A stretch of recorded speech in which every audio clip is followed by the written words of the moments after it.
Okay, so we're back, and today I want to show a game by former world champion Steinitz, who lived, I think, in the early 1900s or late 1800s.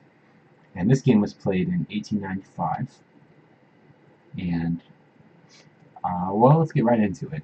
So it's going to be a bit of a longer game, so buckle up, get some popcorn, and we can go through this one together. So here we go. We had the following moves, and bishop c4, which is the Italian game. And this was really popular 100 years ago. Nowadays, they play this, the Spanish game, or, and then they go here, d3, and so on. But we had bishop c4, bishop c5. So this is indicating that it's going to be a fight, because, excuse me, because both sides are taking aim at the weak f2 and f7 points. So going forward, we have c3. Now this move is designed to prepare d4, which will give white a big initiative in the center. However, that is where the knight likes to go. So after c3, knight f6, white has a problem defending their pawn. We're going to see the theme of this game is that white seizes the initiative and never lets go. So white could make a defensive move like d3, and perhaps they would play this today. But white played d4 anyway. He said, I played this to play here, so I'm going to play here. So d4. Now, the bishop's attacked, so black takes it, and white takes it. That's why he put his pawn there. You don't want to do knight takes, because why is this pawn here? And also, this is still hanging, and now pieces can occupy the e5 square too. So pawn takes just makes the most sense. The bishop needs to move. Now he could go here to b6, but he gave a check, and he blocked it. And now you'll notice the knight's in a pin. The bishop is pinning the knight, which means the e4 pawn is not defended. So he could take this. He could go ahead and take the pawn for free, but I suspect that he was afraid of this file, and maybe a move like king castling with the idea of putting the rook here. Now maybe he was afraid of this type of thing, and that's similar to the game.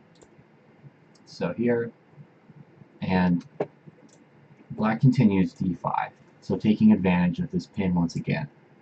Now this pawn is defended 2 times, and it's attacked 2 times. So it's actually safe to play this move. And I think black needs to play this move, because if he doesn't, white just has a good center for pretty much the whole game. Whoops. So d5, he takes it, and the knight takes. And that knight is protected. So if he takes it, queen takes, and that's no good. This knight is pinned forever. So it's here that white castles, giving away this pawn. So what you might see is knight taking the knight, and then black wins a pawn. But this is pretty risky strategy, because the king is open. The bishop's aiming here. You could put a piece on the e-file to check him. And immediately, bishop f7 might even work for queen b3 check, getting the pawn back. And ooh, this is pretty brutal now, because the king is never going to be safe. We've got knight checks, pawn here. This king is just awful. So I think that's why he didn't go in for the winning of the pawn, but instead he played the bishop to e6, which is dual purpose. It closes the e-file for now, so that there can't be a check, and it further supports the center. So I like this move. Next we had bishop here attacking black's queen. Just kind of a nuisance move, and further developing. I mean, you're not going to put it here or here, right? So, gotta put it somewhere. And black has to answer this attack. f6 looks terrible because it opens the king and it weakens the bishop on e6. So after these moves, this bishop is unprotected, and yeah, rook e1, and so on. So he played the bishop back because it's not pinning anything anymore. So bishop to e7 makes sense. And here, so it is in this position that Steinitz started taking everything. He just took pieces and forced a winning endgame position. And if you look at this, it looks like black is doing everything right. You've got perfect pawns, all the minor pieces are out, and it looks good. It looks like black didn't do anything wrong. But Steinitz is going to show why he's a world champion. And there's one thing black didn't yet do, and that's again with the king. The king is in the middle, and the theme is initiative, and white seizes the initiative to punish black's king being in the middle. And he does it in a very violent fashion. So he took this knight. Black has only one move that really makes any sense. Take that. He took the bishop. Black has one move that makes sense. Taking the knight. If he takes here, there's going to be a fork on c7. So that's no good. So he takes the knight. Steinitz takes the bishop. You don't want to take with the king because it'll never castle. Takes with the knight. And now. So let's see. After this move, what move number is this? So this is move 13, and black hasn't yet castled. And it's white's job to make sure that he never does, because if black castles his king, this position will be equal. And in fact, this is an isolated pawn, meaning there are no pawns that can protect it, and it's already blockaded by black's queen. So if you imagine this move, whatever move, and castle, I think black's even slightly better here with obvious moves to come. So white really needs to keep the initiative, or else all these captures don't make any sense. So rook e1, saying that if black castles either way, rook takes knight is a winning threat. So he can't castle now, and he goes f6.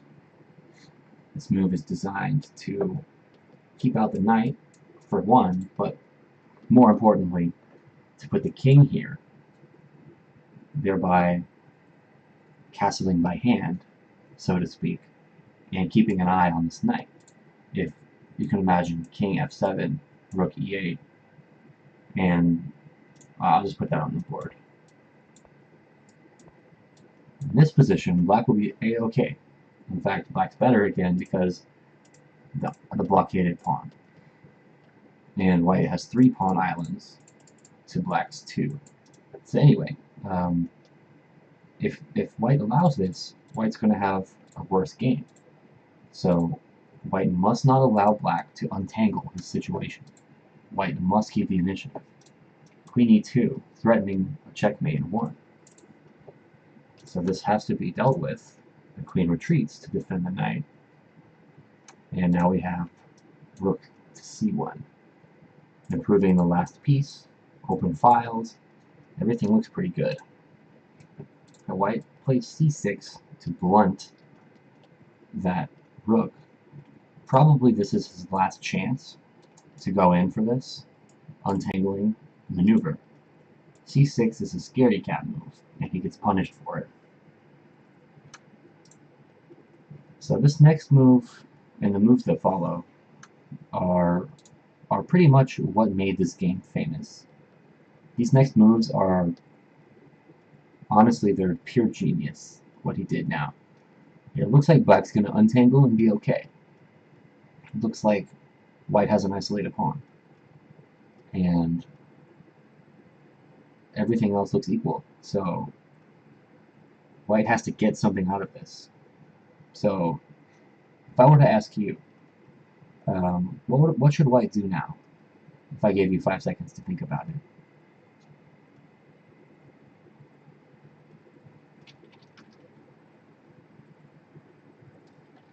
Okay. So white has every piece perfect, just about, except for the knight.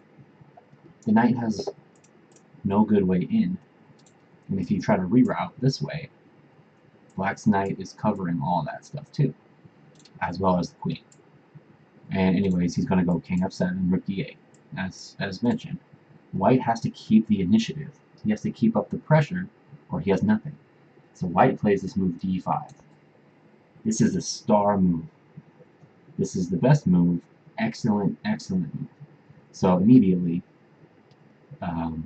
this move threatens to capture here. Maybe he'll play d6. But there's another purpose, and a more important purpose to this move. And that is to vacate the d4 square for the knight.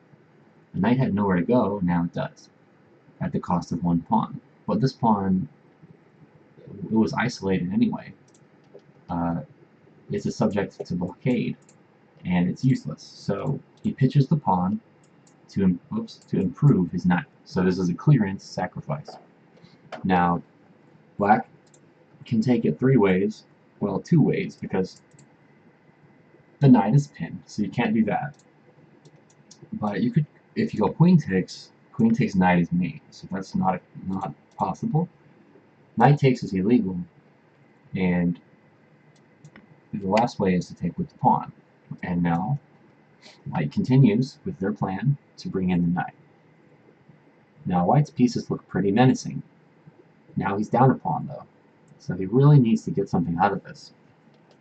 This is where black continues with king f7, untangling, getting out of this pin. He's going to put his rooks somewhere and try to trade pieces, and black will be up a pawn. So white has to press, and he presses with knight to e6, with a big threat to bring in the rook, attacking all of black's pieces. So black must not allow that, so he puts a rook here to prevent it. And this next move is pretty tricky. Queen to g4 with 2 threats. One threat being queen takes g7 check, which would be a winning threat. Crushing threat, actually. It's just mate. It's checkmate. So that's the first threat. And the next threat is what he played after g6, knight check, with a discovery on black's queen. And that's what happened.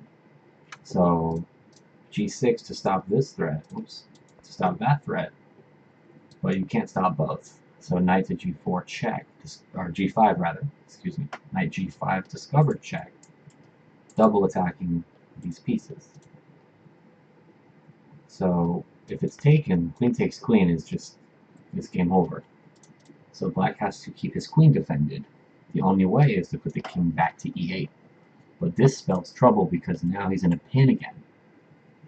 And, well, if we pause and look at white's pieces, every white piece is hanging. They can all be taken. And, you know, if he doesn't have a point to this, he's just going to lose the game pretty much right now. So what's the big reveal? What's the point? The point is rook takes knight check. So here we go with the craziness. So it's check, first of all, forking 2 pieces.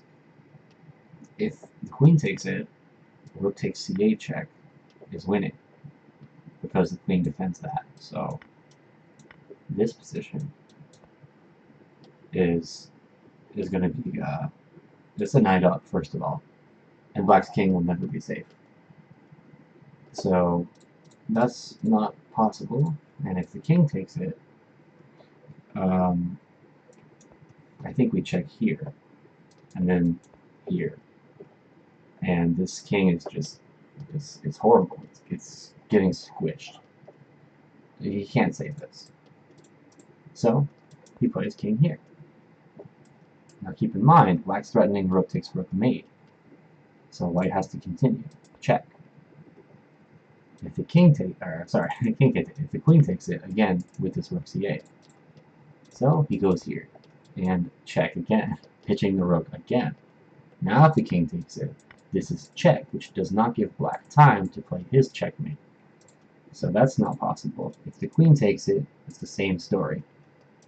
So the king goes in the corner, check again, and it was here that Steinitz's opponent resigned. He had had enough. White played rook to every square, check, and it was immune every step of the way.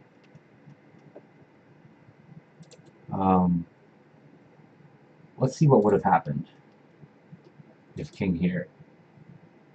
Check. The point. Knight h7. Right, this forces the king off. If this comes here, this is checkmate. And if this takes this, this comes with check. Again, not giving black any time. So, all about the initiative. So after this position, rook takes h7 check, black resigned the game. This is a very famous game, and it just showed why Steinitz is a world champion. If we go back to this position here, after bishop e7, the player playing the black pieces never got to breathe. Again, it was from this position that he crushed him. He took something every move, takes. That was an example. And then rook e1, and he can never castle. And he never will castle, because queen e2. And then the rook came here, and the big moment, stop playing that. Yeah. Here, and then this moment, with the clear and sacrifice, with d5. Star move, key moment. If he doesn't play d5, like I said, it'll just be even, or even black will be better. d5, keeping the initiative. Oops. Takes, knight takes. Or knight here, rather. And then the rest, one sec. Yeah, and the rest was pretty easy. So that's it for now, and I hope you liked it.